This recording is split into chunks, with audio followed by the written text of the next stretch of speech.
Sa gitna ng malalim at tahimik na kagubatan sa kabundukan ng Hilagang Luzon, unti-unting lumulubog ang araw habang ang malamig na hangin ay dahan-dahang humahaplos sa mga dahon ng matatandang puno. Ang gubat na ito ay matagal nang kilala sa mga taga-nayon bilang isang lugar na puno ng hiwaga. May mga nagsasabing dito raw naninirahan ang mga nilalang na hindi nakikita ng karaniwang mata, mga diwata, engkanto, at mga bantay ng kalikasan. Ngunit sa gabing iyon, may isang taong hindi sinasadyang napadpad sa lugar na iyon. Ang kanyang pangalan ay Mateo Ramirez, isang sundalo ng hukbo na galing sa matinding labanan sa kabilang bundok. Sugatan siya, may malalim na hiwa sa kanyang tagiliran at mga gasgas sa kanyang braso at mukha. Halos hindi na niya maramdaman ang kanyang mga paa sa sobrang pagod. Dahan-dahan siyang naglalakad habang hawak ang kanyang sugat. Ang bawat hakbang niya ay mabigat at ang bawat paghinga ay tila hinihila ang kanyang lakas palabas ng kanyang katawan. Hindi niya alam kung nasaan siya. Hindi niya alam kung may makakatulong pa sa kanya. Ang alam lamang niya ay kailangan niyang makahanap ng ligtas na lugar bago tuluyang maubos ang kanyang lakas. Sa di kalayuan ay narinig niya ang mahinang agos ng tubig. Dahil sa uhaw at pagod, sinundan niya ang tunog hanggang makarating siya sa isang maliit na sapa na kumikislap sa liwanag ng papalubog na araw. Lumuhod siya sa tabi ng tubig at uminom. Ang malamig na tubig ay tila nagbigay ng kaunting lakas sa kanyang katawan. Ngunit hindi iyon sapat. Habang sinusubukan niyang bumangon, bigla siyang nahilo. Umikot ang kanyang paningin at tuluyan siyang bumagsak sa damuhan sa tabi ng sapa. Unti-unting nagdilim ang kanyang paningin. At bago siya mawalan ng malay, may nakita siyang kakaiba. 3 liwanag. 3 anyong tila lumalapit sa kanya. Ngunit hindi na niya malaman kung iyon ay panaginip o realidad. Tuluyan siyang nawalan ng malay. Sa kabilang bahagi ng kagubatan, may 3 nilalang na matagal nang nagbabantay sa lugar na iyon. Sila ang 3 magkakapatid na diwata na kilala sa buong kaharian ng mga nilalang ng gubat. Ang panganay ay si Amara, ang diwata ng hangin at katahimikan. Siya ang pinakamahinahon sa kanilang magkakapatid at kilala sa kanyang karunungan. Ang pangalawa ay si Lunara, ang diwata ng tubig at pagpapagaling. Siya ang may kakayahang pagalingin ang sugat ng anumang nilalang sa kagubatan. At ang bunso ay si Mayari, ang diwata ng liwanag ng buwan. Siya ang pinakamapagmasid at may kakayahang makita ang mga pangyayaring darating pa lamang. Sa gabing iyon, habang sila ay naglalakad sa gilid ng sapa, may napansin si Mayari. "May tao," mahina niyang sabi. Huminto sina Amara at Lunara. Bihira ang tao sa bahaging iyon ng kagubatan. At kung may tao man na nakakarating doon, kadalasan ay hindi iyon nagtatapos ng maayos. Lumapit sila sa kinaroroonan ng sundalo. Nakita nila si Mateo na nakahandusay sa damuhan, puno ng sugat at halos wala ng malay. Lumuhod si Lunara sa tabi nito at marahang hinawakan ang kanyang pulso. Mahina pa ang tibok ng puso ng sundalo. Ngunit buhay pa siya. "Malubha ang sugat niya," sabi ni Lunara. Tahimik na pinagmasdan ni Amara ang mukha ng lalaki. "Isa siyang mandirigma," sabi niya. "Ngunit bakit siya napadpad dito?" Samantala, si Mayari ay nakatingin lamang sa sundalo na parang may binabasa sa hangin. May kakaiba siyang nararamdaman. Isang pakiramdam na hindi niya maipaliwanag. "May kakaiba sa kanya," mahina niyang sabi. "Anong ibig mong sabihin?" tanong ni Amara. Sumagot si Mayari ng dahan-dahan. "Ang kapalaran niya ay konektado sa ating 3. Nagkatinginan ang 2 diwata. Bihira mangyari ang ganoong pangitain. At kadalasan, ang mga pangyayaring may kinalaman sa kapalaran ay nagdadala ng malalaking pagbabago." Lumapit si Lunara at marahang ipinatong ang kanyang kamay sa sugat ng sundalo. Unti-unting kumislap ang mahinang asul na liwanag mula sa kanyang palad. Dahan-dahang nagsimulang magsara ang sugat. Ngunit hindi tuluyang gumaling ang lalaki. "Hanggang dito lang ang kaya ko ngayon," sabi ni Lunara. Kailangan natin siyang dalhin sa ating tahanan. Sigurado ka? Tanong ni Amara. Isa siyang tao. Tahimik si Mayari bago siya nagsalita. Kung pababayaan natin siya, mamamatay siya. Umihip ang malamig na hangin sa paligid. At sa katahimikan ng kagubatan, tila ang mga puno mismo ay nakikinig sa kanilang pag-uusap. Maya-maya ay tumango si Amara. Sige. Sa isang iglap, umikot ang hangin sa paligid ng katawan ng sundalo. Unti-unting umangat ang kanyang katawan mula sa lupa, tila binubuhat ng hangin. Dinala siya ng 3 diwata papunta sa kanilang lihim na tahanan sa gitna ng kagubatan. Isang lugar na hindi kailanman natatagpuan ng mga tao. Hindi pa nila alam na ang simpleng pagtulong sa isang sugatang sundalo ay magsisimula ng isang kwento na magbabago sa kapalaran ng tao at ng mga nilalang ng kagubatan. At sa gabing iyon, habang tahimik na natutulog ang sundalo sa loob ng tahanan ng mga diwata, dahan-dahang sumisilip ang buwan sa pagitan ng mga ulap. Isang bagong kwento ang nagsisimula. Isang kwento ng kapalaran, isang kwento ng lihim, at isang kwento ng 3 diwata na hindi inaasahang makakatagpo ng isang taong magbabago sa kanilang mundo. Makalipas ang ilang oras matapos dalhin ng 3 diwata ang sugatang sundalo, nanatiling tahimik ang kagubatan sa ilalim ng malamig na liwanag ng buwan. Ang lugar na kanilang tinirhan ay isang lihim na bahagi ng gubat na hindi kailanman nararating ng mga tao. Sa gitna ng matatayog na puno at makakapal na damo, ay naroon ang isang kakaibang tahanan, isang malawak na liwasan na tila pinagpala ng kalikasan. Ang mga puno roon ay mas matatanda kaysa sa karamihan ng puno sa kagubatan. Ang kanilang mga ugat ay malalim at ang kanilang mga sanga ay tila nagbabantay sa lugar. Sa gitna ng liwasan ay nakatayo ang isang bahay na yari sa kahoy na tila hinugis mismo ng kalikasan. Ang mga dingding nito ay nababalutan ng mga gumagapang na halaman at maliliit na bulaklak na kumikislap sa gabi. Ito ang tahanan ng 3 magkakapatid na diwata. Sa loob ng bahay, nakahiga si Mateo sa isang higaan na gawa sa pinatuyong dahon at malalambot na damo. Ang sugat sa kanyang tagiliran ay nilinis at binalutan ng mga halamang gamot na inihanda ni Lunara. Tahimik siyang natutulog, ngunit ang kanyang paghinga ay mabigat pa rin. Sa tabi ng higaan ay nakaupo si Lunara habang dahan-dahan niyang pinipisil ang ilang dahon ng halamang gamot sa isang maliit na mangkok na gawa sa bato. Ang liwanag ng isang maliit na lampara ay nagbibigay ng banayad na ilaw sa silid. Sa kabilang bahagi naman ng bahay ay nakatayo si Amara sa tabi ng bintana. Pinagmamasdan niya ang kagubatan na tila may iniisip. Samantala, si Mayari ay tahimik na nakaupo sa sahig habang nakatingin sa buwan sa labas. Ilang sandali ang lumipas bago nagsalita si Amara. Hindi pa rin ako sigurado kung tama ang ginawa natin. Hindi agad sumagot si Lunara. Patuloy lamang siya sa paghahanda ng halamang gamot bago niya marahang sinabi, kung hindi natin siya tinulungan, namatay na siya. Alam ko, sagot ni Amara, ngunit tao siya. Alam natin ang batas ng kagubatan. Ang batas na iyon ay matagal nang sinusunod ng mga nilalang ng gubat. Hindi dapat makialam ang mga diwata sa buhay ng mga tao. Hindi dapat ilapit ang mga tao sa kanilang mundo. Dahil kapag nangyari iyon, maaaring mabago ang balanse ng kalikasan. Tahimik si Mayari habang nakikinig sa kanilang usapan. Pagkatapos ng ilang sandali ay nagsalita siya. May dahilan kung bakit siya napadpad dito. Napalingon sina Amara at Lunara sa kanya. Anong nakita mo? Tanong ni Lunara. Hindi agad sumagot si Mayari.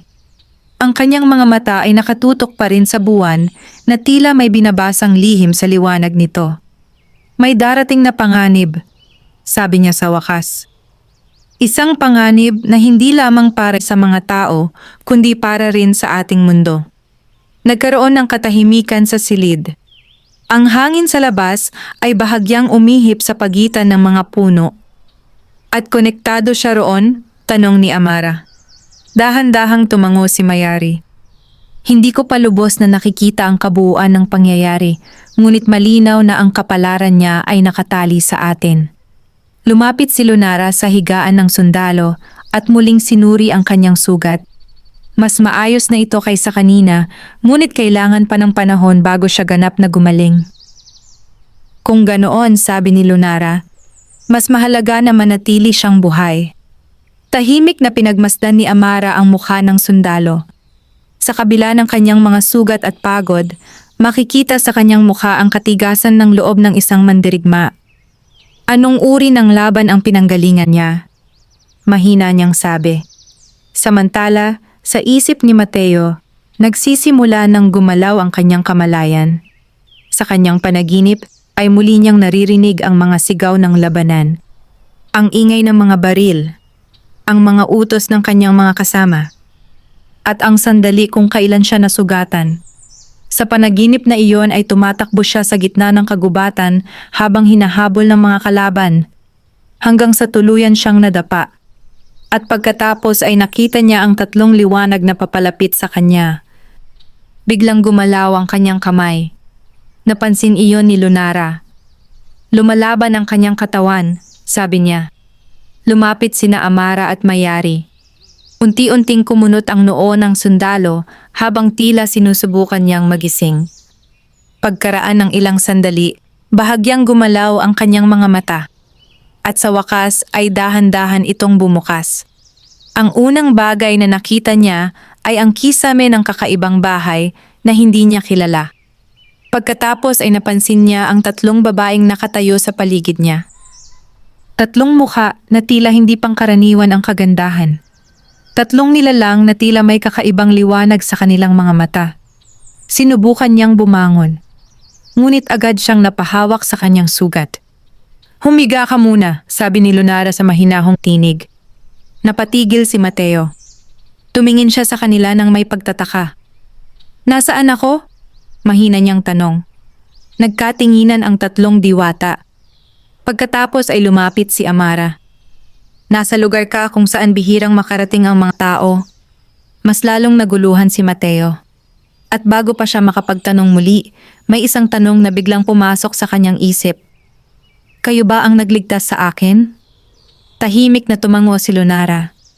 Ngunit habang pinagmamasdan siya ni Mayari, alam niyang ang paggising ng sundalo ay simula pa lamang ng isang mas malaking kwento.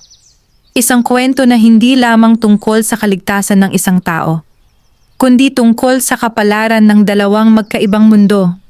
At sa mga darating na araw, ang katahimikan ng kagubatan ay unti-unting mababasag ng mga pangyayaring hindi inaasahan.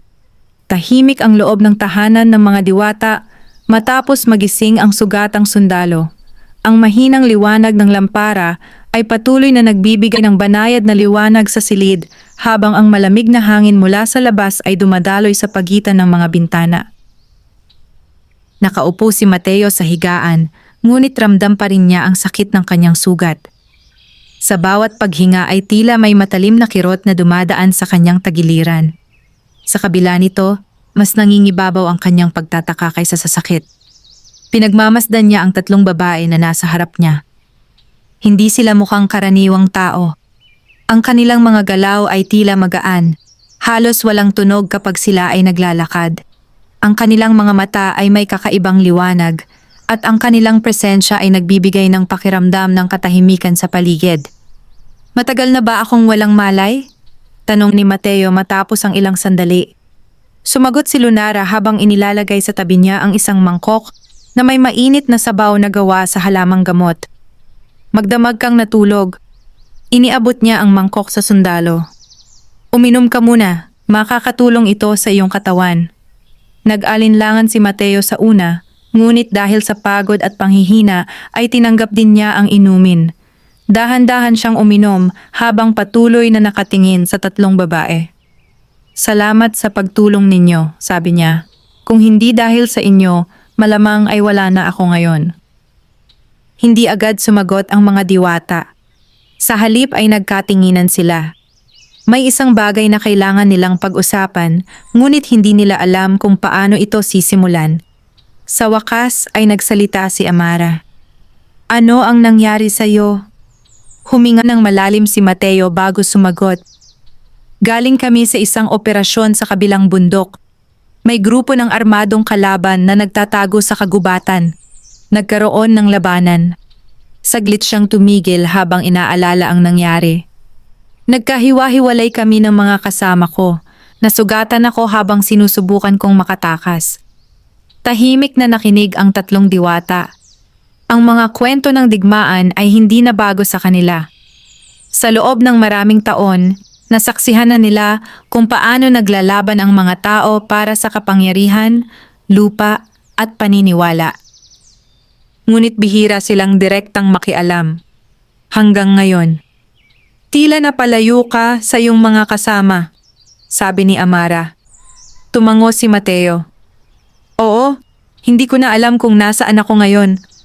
Saglit na tumingin si Mateo sa paligid ng bahay. Napansin niya ang kakaibang disenyo ng mga dingding, ang mga halamang nakasabit sa kisame at ang tahimik na kapaligiran sa paligid. Hindi ito mukhang bahay ng karaniwang tao. May kung anong misteryo sa lugar. Anong lugar ito? Tanong niya. Tahimik ang tatlong diwata.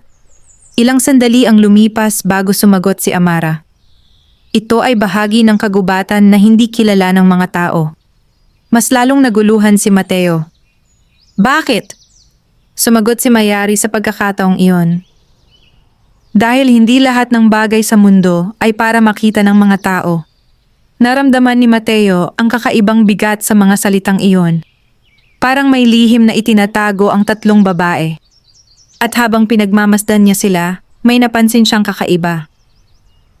Ang buhok ni Mayari ay tila bahagyang kumikislap sa liwanag ng buwan na pumapasok sa bintana. Ang mga galaw ni Amara ay halos hindi naririnig. At ang kamay ni Lunara, na kanina lamang ay humawak sa kanyang sugat, ay tila may kakaibang init. Biglang bumalik sa kanyang isip ang huling alaala niya bago siya mawalan ng malay. Ang tatlong liwanag na papalapit sa kanya sa tabi ng sapa.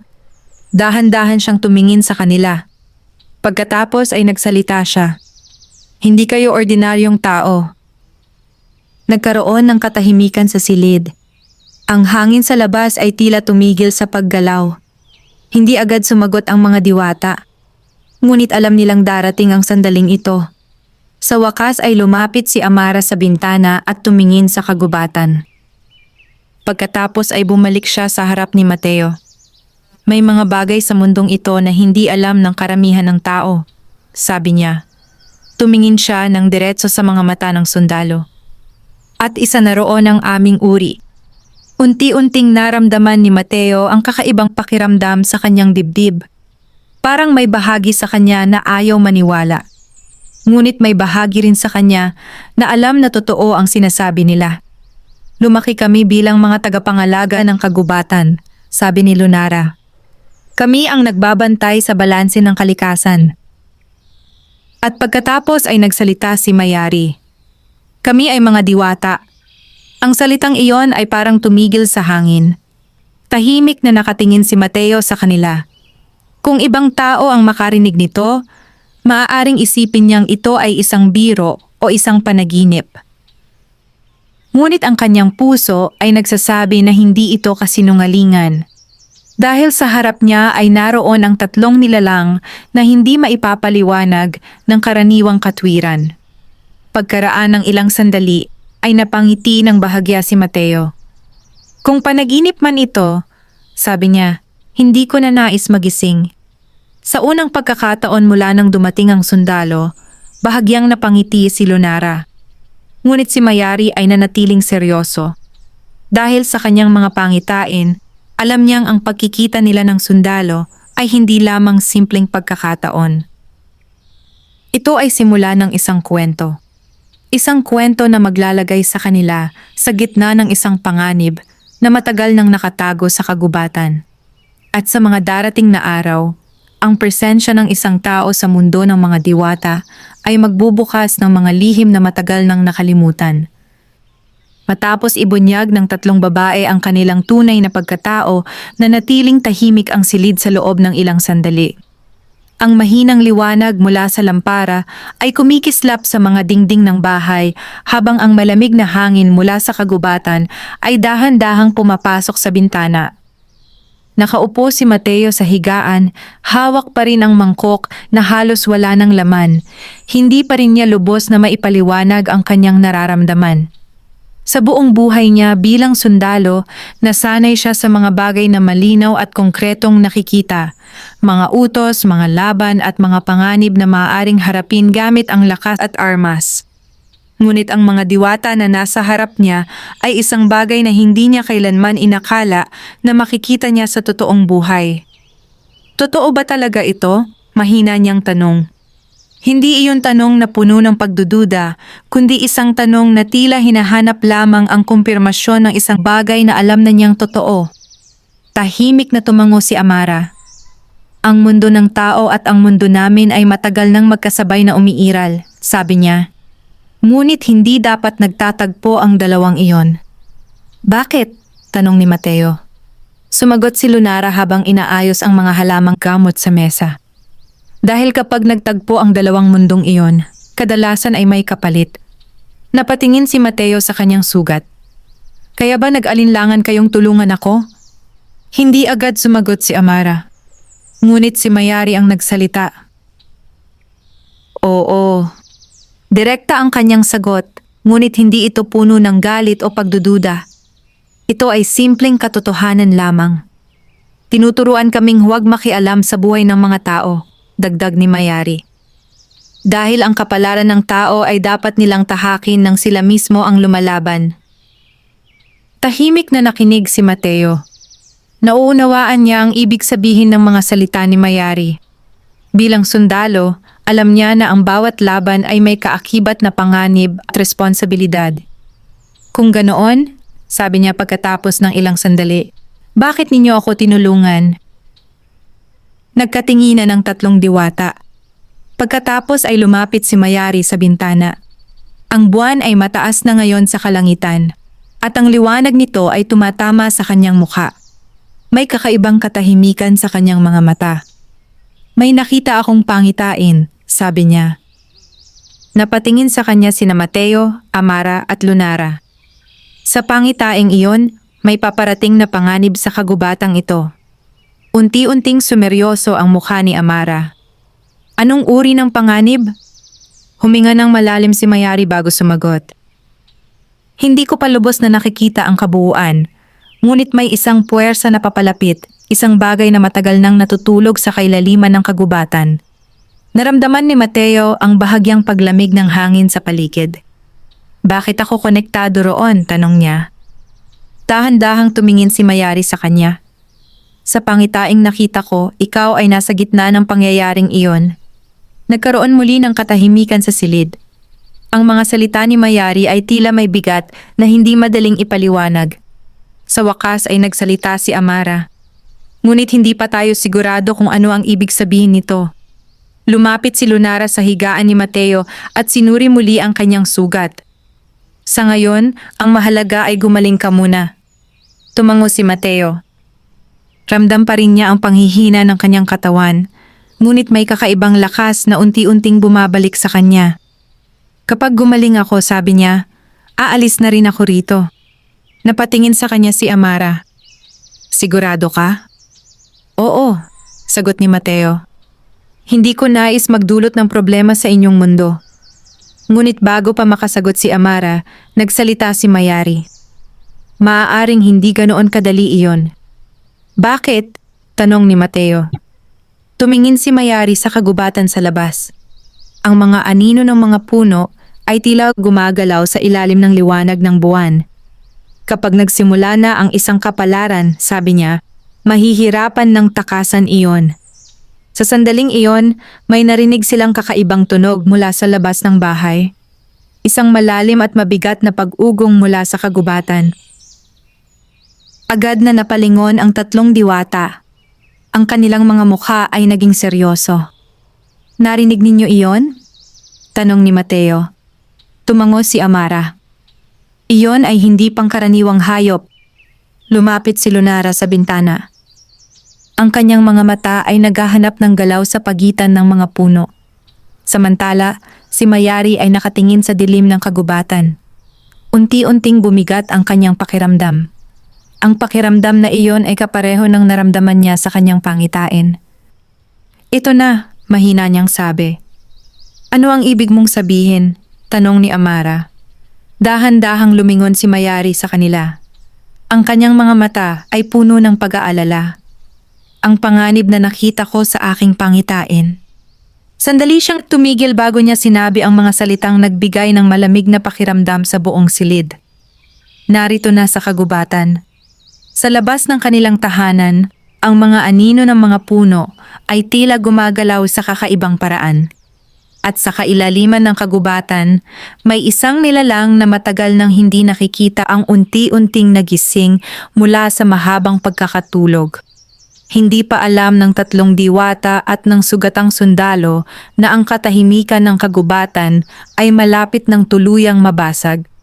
At ang gabing iyon ang magiging simula ng isang laban na hindi lamang para sa kanilang buhay, kundi para sa buong kagubatan. Nananatiling tahimik ang loob ng bahay ng mga diwata matapos marinig ang malalim na pag-ugong mula sa kagubatan.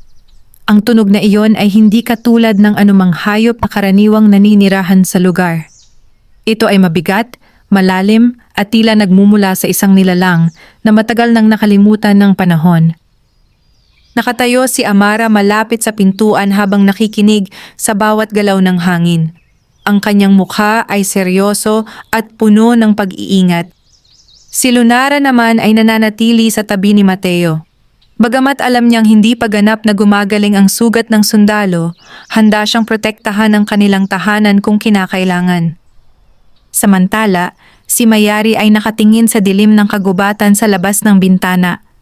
Ang kanyang mga mata ay tila may hinahanap sa pagitan ng mga puno.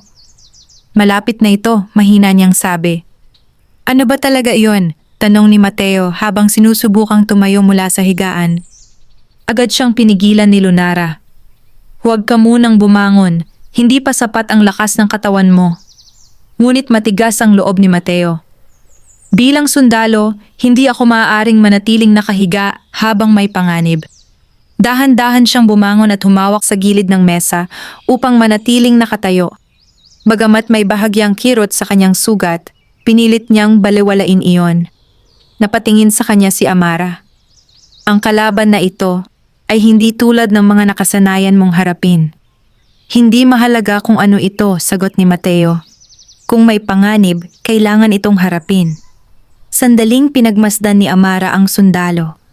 Sa kanyang mga mata ay nakita niya ang matibay na determinasyon na karaniwang taglay ng mga mandirigma. Ngunit alam niyang ang laban na paparating ay hindi lamang tungkol sa lakas ng katawan. Ito ay laban sa isang puwersang matagal nang umiiral sa kagubatan. Sa labas ng bahay, biglang umihip ang malakas na hangin. Ang mga dahon ng mga puno ay nagsimulang magkaluskos. At pagkatapos ay muling narinig ang malalim na pag-ugong. Ngunit sa pagkakataong ito ay mas malapit na ito. Lumabas si Amara sa pintuan ng bahay. Sinundan siya ni Mayari at Lunara. Si Mateo ay nanatili sa pintuan habang pinagmamasdan ang kagubatan. Ang liwanag ng buwan ay tumatama sa pagitan ng mga sanga ng puno, ngunit maraming bahagi ng kagubatan ang nananatiling balot ng dilim. At sa loob ng dilim na yon ay may kung anong gumagalaw. Biglang nagkaroon ng malakas na paggalaw sa likod ng makakapal na puno. Isang napakalaking anino ang dahan-dahang lumabas mula sa kagubatan. Huminto ang hangin. Ang mga ibon at iba pang hayop sa paligid ay biglang tumahimik. Unti-unting nakita ni Mateo ang anyo ng nilalang. Ito ay mas malaki kaysa sa karaniwang tao.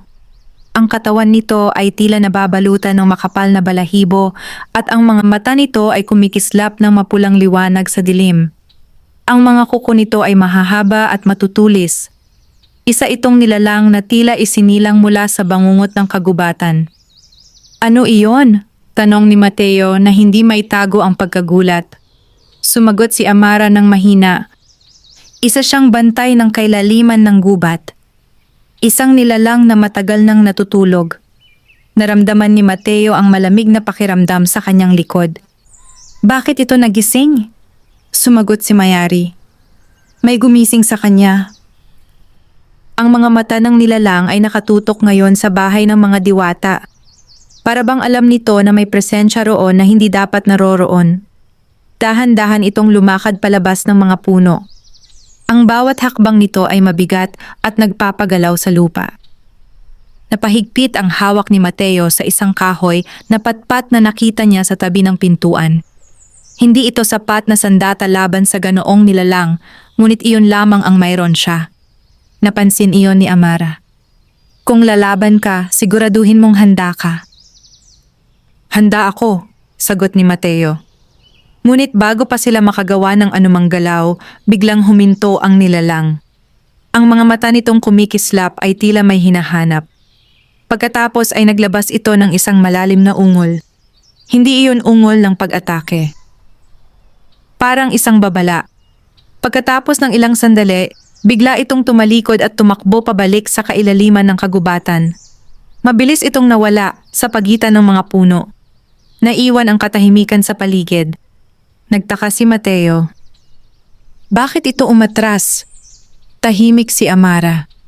Ngunit si Mayari ay may mabigat na pakiramdam sa kanyang dibdib. Dahan-dahan siyang nagsalita. Hindi iyon umatras dahil natakot. Napatingin sa kanya sina Amara at Lunara. Bakit? Tanong ni Mateo. Tumingin si Mayari sa kailaliman ng kagubatan kung saan nawala ang nilalang. Umatras ito dahil may mas malakas na puwersa sa likod nito. Biglang bumigat ang hangin sa paligid. Ang kagubatan ay tila nagtatago ng isang lihim na mas malaki kaysa sa kanilang inaakala. At sa gabing iyon, nagsimula ng gumalaw ang mga puwersang matagal nang natutulog sa kailaliman ng gubat. Hindi pa nila alam na ang pagdating ni Mateo sa kanilang mundo ay may kaugnayan sa paggising ng mga puwersang iyon. At ang tunay na panganib ay hindi pa nila nakikita. Matapos umatras ang kakaibang nilalang pabalik sa kailaliman ng kagubatan, nanatiling tahimik ang paligid ng tahanan ng mga diwata. Ang malamig na hangin ay muling dumaloy sa pagitan ng mga puno at ang mga dahon ay marahang kumaluskos na tila sinusubukang ibalik ang normal na katahimikan ng gabi. Ngunit alam ng apat na naroon sa harap ng bahay na ang katahimikan na iyon ay hindi na tulad ng dati. Nakatayo pa rin si Mateo sa pintuan, nakahawak sa kahoy, napatpat na parang isang sandata. Bagamat umatras ang nilalang, hindi pa rin siya mapakali. Kung hindi iyon umatras dahil sa atin, sabi niya,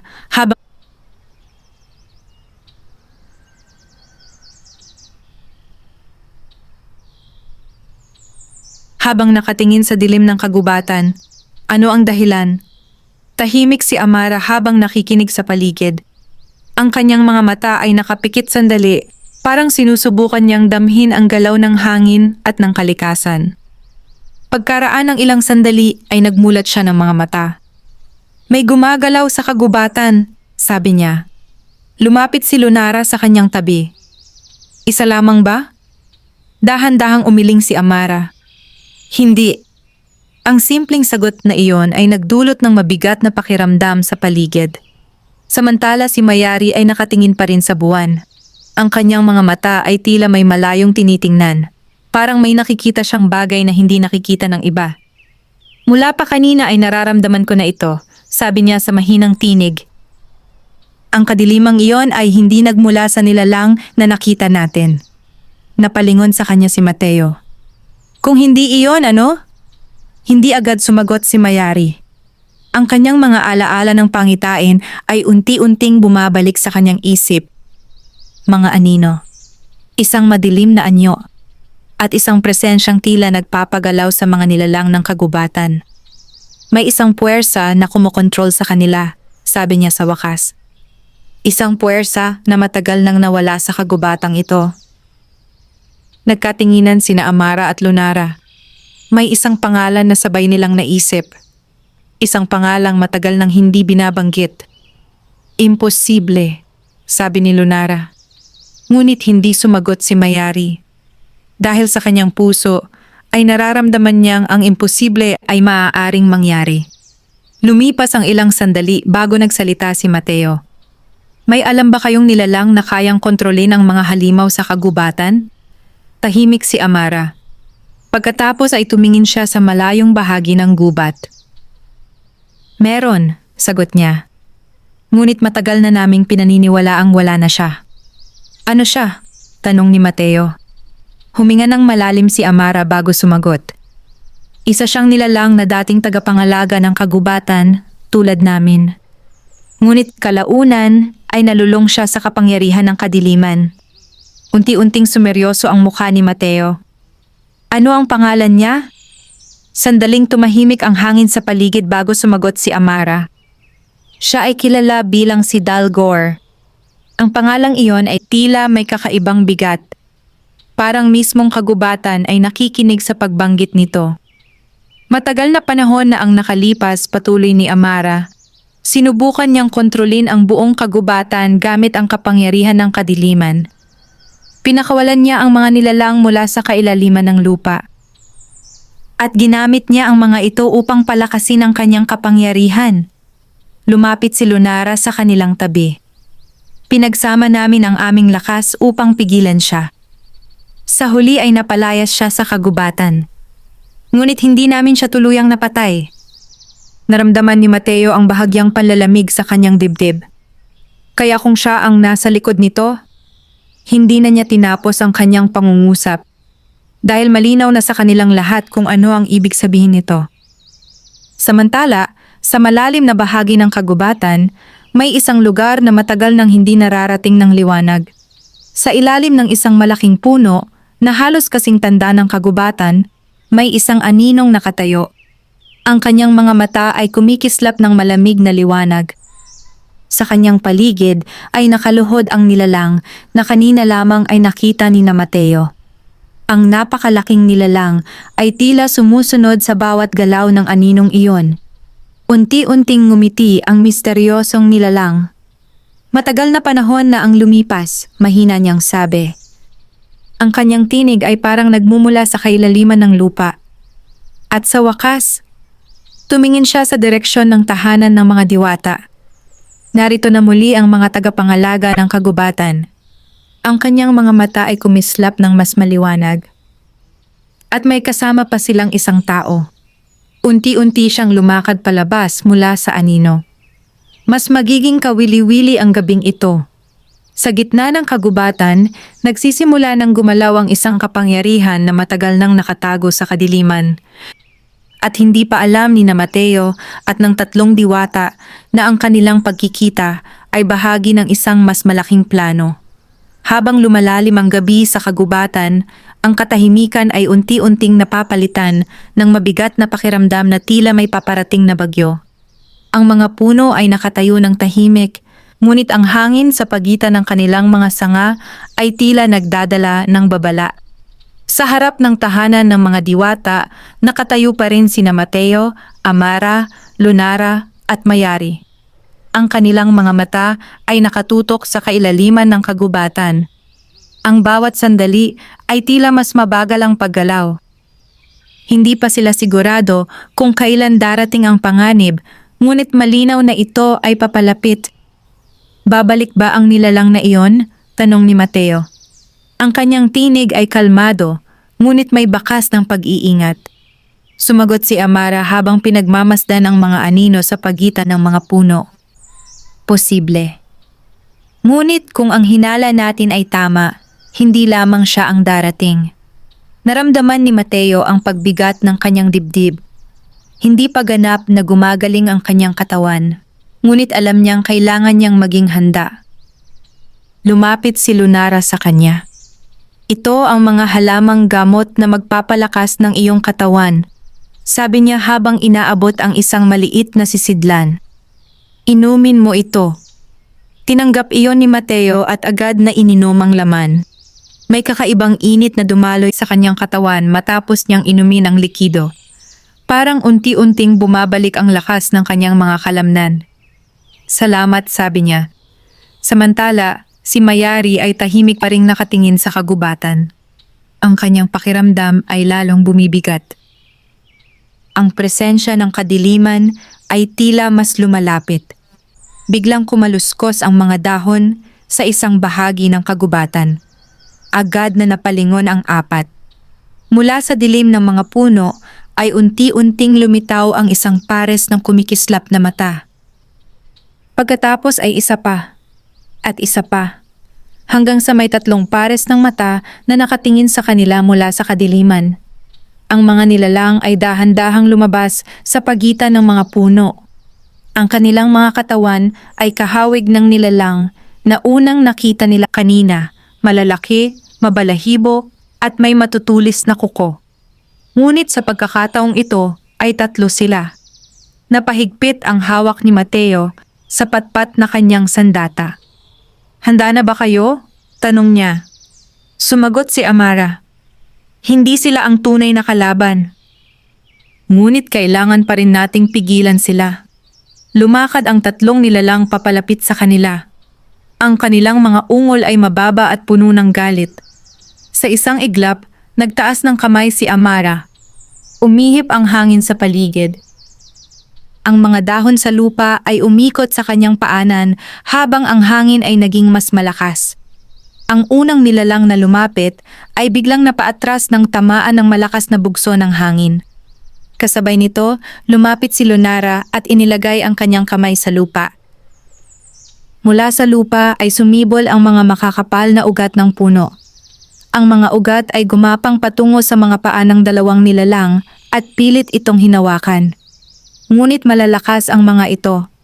Sa isang malakas na galaw ay naputol nila ang mga ugat. Napaatras si Mateo nang biglang sumugod ang isa sa kanila.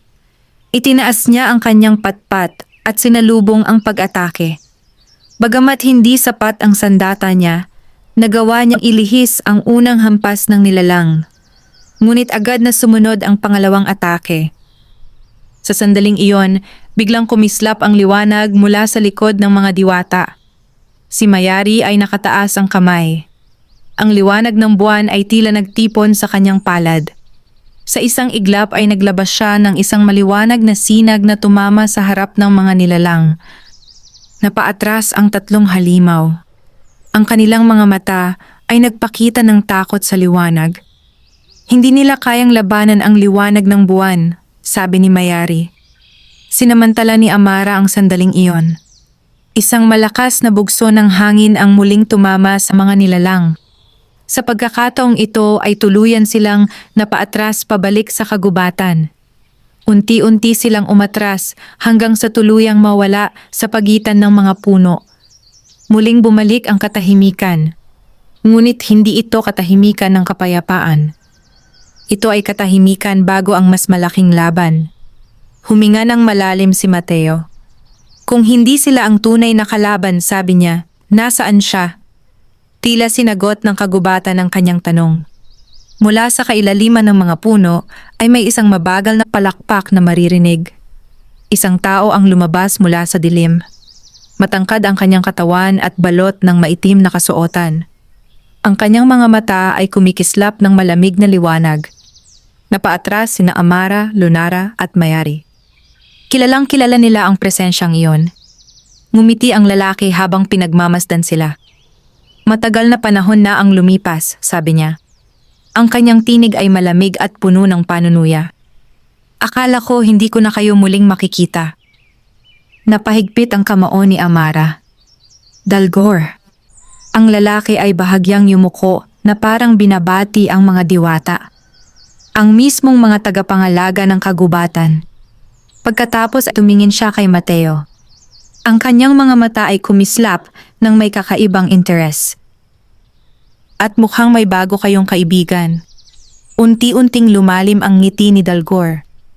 Mas magiging kawili-wili ang laban na ito kaysa sa inaasahan ko. Sa gitna ng tahimik na kagubatan, nagsimula na ang unang tunay na paghaharap sa pagitan ng liwanag at kadiliman. At hindi pa alam ni Mateo na ang kanyang papel sa laban na ito ay mas mahalaga kaysa sa kanyang inaakala. Sa gitna ng malamlam na liwanag ng buwan, nakatayo si Dalgor sa harap ng tahanan ng mga diwata. Ang kanyang presensya ay tila nagpapabigat sa hangin sa paligid, at ang katahimikan ng kagubatan ay parang nagiging mas malamig sa bawat sandali. Nakatingin siya sa apat na nasa harap niya, ang tatlong diwata at ang sugatang sundalo. Ang kanyang mga mata ay tumigil kay Mateo. May kakaibang interes sa kanyang tingin. Samantala, si Mateo ay nanatiling nakahawak sa kanyang patpat. Bagamat ramdam pa rin niya ang kirot ng sugat sa kanyang tagiliran, hindi siya umatras. Hindi siya sanay umatras sa harap ng kalaban. Sa kanyang tabi, bahagyang lumapit si Amara. "Huwag kang magpadala sa kanyang mga salita," mahina niyang sabi. Tumango si Mateo. Ngunit sa loob-loob niya ay may tanong na nagsisimulang mabuo. Bakit tila interesado sa kanya ang lalaking iyon? Humakbang si Dalgor ng isang beses palapit sa kanila. Ang kanyang mga mata ay nanatiling nakatutok kay Mateo. "Matagal na akong naghihintay," sabi niya sa malamig na tinig. Napakunot ang noo ni Mateo. "Naghihintay para saan?" Bahagyang ngumiti si Dalgor. "Para sa iyo." Nagkatinginan sina Amara, Lunara at Mayari. Ang sagot na iyon ay nagdulot ng kaba sa kanilang mga puso. "Anong ibig mong sabihin?" Matigas na tanong ni Amara. Ngunit hindi siya pinansin ni Dalgor. Patuloy siyang nakatingin kay Mateo. "Hindi mo ba alam kung sino ka talaga?" Napailing si Mateo. "Isa lamang akong sundalo." "Talaga ba?" Sagot ni Dalgor na may halong panunuya. Unti-unti siyang lumakad paikot, parang sinusuri ang sundalo. "Ang dugo na dumadaloy sa iyong katawan ay hindi pangkaraniwan." Napakunot ang noo ni Mateo. Hindi niya maintindihan ang sinasabi ng lalaki. Matagal na panahon na ang nakalipas, patuloy ni Dalgor. May isang tao na tumulong sa mga nilalang ng kagubatan. Isang mandirigma. Isang tao na nagkaroon ng lakas na hindi kayang abutin ng karaniwang mortal. Naramdaman ni Mateo ang bahagyang paglamig ng hangin. Parang may bahagi sa kanya na kinikilabutan sa mga salitang iyon. Ang mandirigmang iyon, sabi ni Dalgor, ay nagdala ng balanse sa pagitan ng mundo ng tao at ng mundo ng mga diwata. Napatingin si Mateo sa tatlong diwata. Ang kanilang mga mukha ay seryoso. Parang may alam sila tungkol dito. "Totoo ba iyon?" tanong ni Mateo sa kanila. Si Lunara ang sumagot. "May isang alamat na matagal nang ikinukwento sa kagubatan. Isang mandirigmang tao na tumulong sa mga diwata noong sinaunang panahon. Ngunit matagal na iyon. Tapos na ang panahong iyon." Ngumiti si Dalgor. "Hindi pa." Unti-unti siyang tumigil sa harap ni Mateo. Ang mandirigmang iyon ay nag-iwan ng kanyang dugo sa mundo ng mga tao. Isang lahi na may kakayahang hawakan ang kapangyarihan ng kagubatan. Unti-unting lumakas ang tibok ng puso ni Mateo. Parang may kung anong gumagalaw sa loob ng kanyang katawan. Hindi maaaring simula ni Amara. Ngunit pinutol siya ni Dalgor. "Oo," sabi niya. Siya ang huling tagapagmana ng mandirigmang iyon. Tahimik ang buong paligid. Ang mga dahon ng puno ay tila tumigil sa paggalaw. Ang mga mata ng tatlong diwata ay napunta kay Mateo. Sa unang pagkakataon, may bakas ng pagkagulat sa kanilang mga mukha. "Hindi ito maaaring totoo," sabi ni Mateo. Ngunit sa loob-loob niya ay may kakaibang pakiramdam na nagsasabing may bahagi ng katotohanan sa mga salitang iyon. Biglang tumawa ng mahina si Dalgor. "Kaya kita hinanap. Kung makuha ko ang kapangyarihan na nasa dugo mo." Ang kanyang mga mata ay kumislap ng kadiliman. "Walang makakapigil sa akin sa kagubatang ito." Agad na lumakad si Amara sa harap ni Mateo.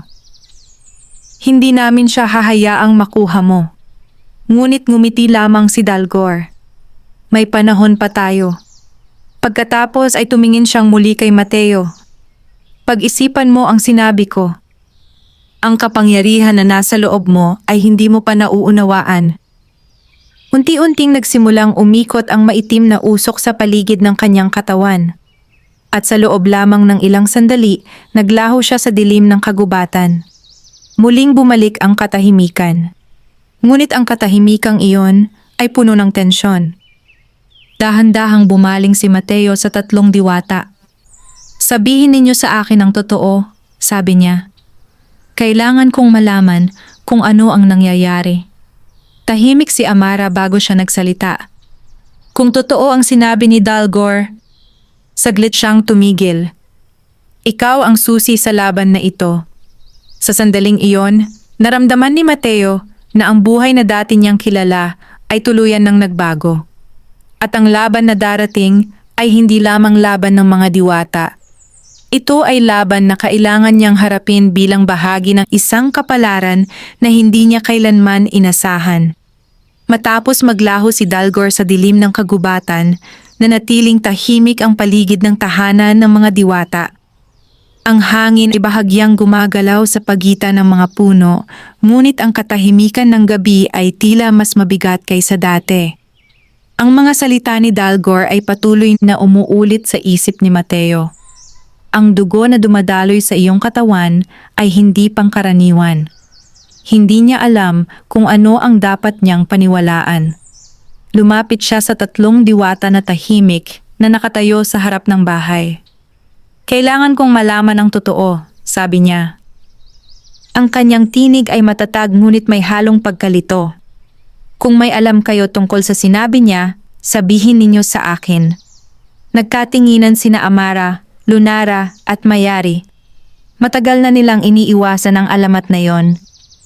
Dahil ang alamat na yon ay konektado sa isang pangyayaring halos sumira sa balanse ng kagubatan noong sinaunang panahon. Sa wakas ay nagsalita si Amara. May isang kwento na matagal nang ipinapasa sa mga tagapangalaga ng kagubatan. Lumapit siya sa isang malaking bato sa harap ng bahay at umupo. Sumunod sina Lunara at Mayari. Si Mateo ay tumayo sa harap nila habang nakikinig. "Maraming taon na ang nakalipas," patuloy ni Amara. "Ang kagubatang ito ay halos masira dahil sa kapangyarihan ng kadiliman." Sa panahong iyon, si Dalgor ay hindi pa nalululong sa kadiliman. Napakunot ang noo ni Mateo. "Ibig mong sabihin, hindi siya laging masama?" Umiling si Lunara. "Hindi. Noong una, isa siyang tagapangalaga ng kagubatan. Ipinagtanggol niya ang kalikasan laban sa mga nilalang ng kadiliman." Ngunit nagpatuloy si Amara. Hanggang sa isang araw, nakatagpo siya ng isang sinaunang kapangyarihan na nakatago sa kailaliman ng kagubatan. Isang kapangyarihan na hindi kayang kontrolin ng karaniwang nilalang. Unti-unting lumalim ang katahimikan habang nakikinig si Mateo. "Ang kapangyarihang iyon ang nagbago sa kanya," sabi ni Mayari. Unti-unti siyang nahumaling sa kapangyarihan. At sa huli ay sinubukan niyang kontrolin ang buong kagubatan. Napahinga ng malalim si Mateo. "Kung ganoon, paano siya napigilan?" Sumagot si Amara. "Sa tulong ng isang tao." Nagulat si Mateo. "Isang tao?" Tumango si Lunara. "Isang mandirigmang dumating sa kagubatan. Hindi siya diwata, ngunit mayroon siyang kakaibang lakas. Ang lakas na iyon ay nagmula sa kanyang koneksyon sa kalikasan." Patuloy na nakikinig si Mateo. Parang unti-unting nabubuo ang isang kwento na konektado sa kanya. "Ang mandirigmang iyon ang tumulong sa amin upang mapalaya si Dalgor," sabi ni Amara.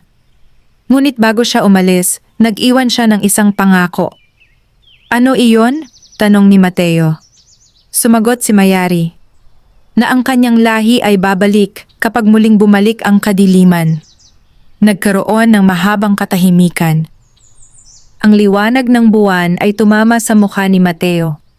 Dahan-dahan niyang sinabi ang tanong na matagal nang nasa kanyang isip. "Ibig ninyong sabihin, ako ang lahing iyon?" Tahimik ang tatlong diwata. Ngunit ang kanilang mga mata ay nagsasabi ng sagot. Sa sandaling iyon, biglang nakaramdam si Mateo ng kakaibang init sa kanyang dibdib. Napahawak siya sa kanyang puso. "Ano ito?" sabi niya habang napapaatras ng bahagya. Biglang kumislap ang isang mahinang liwanag mula sa kanyang kamay. Napatingin sina Amara, Lunara at Mayari. Ang liwanag na iyon ay tila kapareho ng liwanag ng kalikasan na ginagamit ng mga diwata. Ngunit ito ay nagmumula sa isang tao. Unti-unting lumakas ang liwanag sa kanyang palad. Parang may enerhiya na nagigising sa loob ng kanyang katawan. Hindi niya alam kung paano ito kontrolin. Mateo, sabi ni Lunara, subukan mong huminga ng malalim. Sinunod niya iyon. Dahan-dahan niyang kinontrol ang kanyang paghinga. Unti-unti ring humina ang liwanag sa kanyang kamay hanggang sa tuluyang mawala. Muling bumalik ang katahimikan. Ngunit ngayon ay iba na ang pakiramdam ng gabi. Dahil napatunayan na ang sinabi ni Dalgor. Si Mateo ay hindi isang ordinaryong tao. May kapangyarihan sa loob niya na matagal nang natutulog. Lumapit si Amara sa kanya. Ngayon alam na natin kung bakit ka hinahanap ni Dalgor. Ano ang gagawin natin? Tanong ni Mateo. Sumagot si Mayari habang nakatingin sa malayong bahagi ng kagubatan. Kailangan mong matutong kontrolin ang kapangyarihan mo. At kailangan nating maging handa. Bakit? Tanong ni Mateo. Dahan-dahang tumingin si Mayari sa kanya. Dahil sa kanyang pangitain, malinaw niyang nakita ang darating na laban. Dahil babalik si Dalgor. At sa susunod na pagkakataon, sandali siyang tumigil bago niya sinabi ang mga salitang nagpabigat sa gabi. Hindi na siya magpapakita lamang upang makipag-usap. Sa kailaliman ng kagubatan, ang mga anino ay muling gumagalaw. Ang mga puwersa ng kadiliman ay unti-unting nagtitipon. At sa nalalapit na mga araw, magsisimula ang isang laban na magpapasya sa kapalaran ng kagubatan. Ang gabi ay mas naging malamig matapos matuklasan ang lihim na nakatago sa dugo ni Mateo. Ang liwanag ng buwan ay dahan-dahang sumisilip sa pagitan ng mga sanga ng matatandang puno habang ang kagubatan ay tila naghahanda sa isang bagay na hindi maiiwasan. Sa harap ng tahanan ng mga diwata, nakaupo si Mateo sa isang malaking bato habang pinagmamasdan ng kanyang mga kamay. Kanina lamang ay nakita niyang kumislap ang kakaibang liwanag mula sa kanyang palad. Isang bagay na hindi niya kailanman naranasan sa buong buhay niya. Sa kanyang tabi ay nakatayo si Lunara habang tahimik na pinagmamasdan siya. Anong naramdaman mo nang lumabas ang liwanag? Tanong niya. Huminga ng malalim si Mateo bago sumagot. Parang may enerhiya sa loob ng katawan ko na gustong kumawala. Parang matagal na itong natutulog. Tumango si Lunara. Iyan ang kapangyarihan na nagmula sa lahi ng mandirigmang tumulong sa kagubatan. Ngunit hindi iyon madaling kontrolin. Sa di kalayuan ay nakatayo sina Amara at Mayari habang nakatingin sa kagubatan. Ang kanilang pakiramdam ay patuloy na nagiging mabigat. Nararamdaman mo rin ba? Tanong ni Amara. Tumango si Mayari. Oo. Ang kadiliman ay papalapit. Halos kasabay ng kanyang mga salita ay biglang umihip ang malakas na hangin sa pagitan ng mga puno. Ang mga dahon sa lupa ay nagsimulang umikot. Ang mga ibon na natutulog sa mga sanga ay biglang lumipad. Naramdaman ng apat ang pagbabago sa hangin. Narito na siya. Mahina ngunit matatag na, sabi ni Mayari. Agad na tumayo si Mateo. Bagamat hindi pa ganap na bumabalik ang kanyang lakas, alam niyang wala na siyang oras para mag-atubili. Mula sa kailaliman ng kagubatan ay unti-unting lumitaw ang mga anino. 1, 2, 3, hanggang sa halos 100 nilalang ang lumabas mula sa pagitan ng mga puno. Ang kanilang mga mata ay kumikislap sa dilim. Ang kanilang mga katawan ay malalaki at puno ng matutulis na kuko. Ngunit sa likod nila ay may isang figura na dahan-dahang lumalakad palabas ng kadiliman. Si Dalgor. Ang kanyang mga mata ay kumikislap ng malamig na kapangyarihan habang pinagmamasdan ang apat. Mukhang handa na kayo, sabi niya sa malamig na tinig. Hindi sumagot si Amara. Sa halip ay itinaas niya ang kanyang kamay. Agad na umihip ang malakas na hangin sa paligid. Ang mga dahon at alikabok ay umikot sa kanyang paanan. Si Lunara naman ay lumuhod at inilagay ang kanyang palad sa lupa. Ang lupa ay bahagyang umuga. Mula sa lupa ay sumibol ang makakapal na ugat ng mga puno na tila handang ipagtanggol ang kanilang tahanan. Si Mayari ay tumingin sa buwan. Unti-unting nagtipon ang liwanag nito sa kanyang mga kamay. Samantala, si Mateo ay tumayo sa gitna nila. Hindi siya diwata. Wala siyang mahika na tulad ng sa kanila. Ngunit may isang bagay sa loob niya na ngayon ay nagsisimula ng magising. Lumapit si Dalgor ng ilang hakbang. "Mateo," sabi niya, "sumama ka sa akin." Napakunot ang noo ng sundalo. "Hindi kailanman." Ngumiti si Dalgor. Kung ganoon, unti-unti niyang itinaas ang kanyang kamay. Ang mga nilalang sa kanyang likod ay biglang sumugod. Agad na kumilos si Amara. Isang malakas na bugso ng hangin ang tumama sa unang mga nilalang, dahilan upang sila ay mapaatras. Kasabay nito, ang mga ugat na nilikha ni Lunara ay gumapang sa lupa at hinuli ang ilan sa mga halimaw. Ngunit mas marami sila kaysa sa inaasahan. Ang ilan ay nakalusot. Isang nilalang ang sumugod kay Mateo. Sa sandaling iyon ay naramdaman niya ang kakaibang init sa kanyang dibdib. Ang parehong enerhiya na naramdaman niya kanina ay muling gumalaw. Hindi niya alam kung paano ito kontrolin. Ngunit alam niyang kailangan niyang kumilos. Sa isang iglap ay itinaas niya ang kanyang kamay. Isang maliwanag na liwanag ang sumiklab mula sa kanyang palad. Ang liwanag na iyon ay tumama sa nilalang na papalapit sa kanya. Sa sandaling iyon ay napaatras ang halimaw na parang nasunog ng liwanag. Napatingin sina Amara, Lunara at Mayari kay Mateo. Ang kanilang mga mata ay puno ng pagtataka. Si Mateo mismo ay hindi makapaniwala sa kanyang ginawa. Samantala, sa di kalayuan ay tahimik na pinagmamasdan ni Dalgor ang nangyari. Unti-unting lumalim ang kanyang ngiti. Sa wakas, mahina niyang sabi, "Nagigising na ang kapangyarihan." Sa gitna ng kagubatan, nagsimula na ang unang tunay na labanan. Ang laban na magpapasya kung ang liwanag o ang kadiliman ang maghahari sa kagubatan. Ngunit hindi pa ito ang katapusan. Ito pa lamang ang simula ng mas malaking digmaan. Wakas,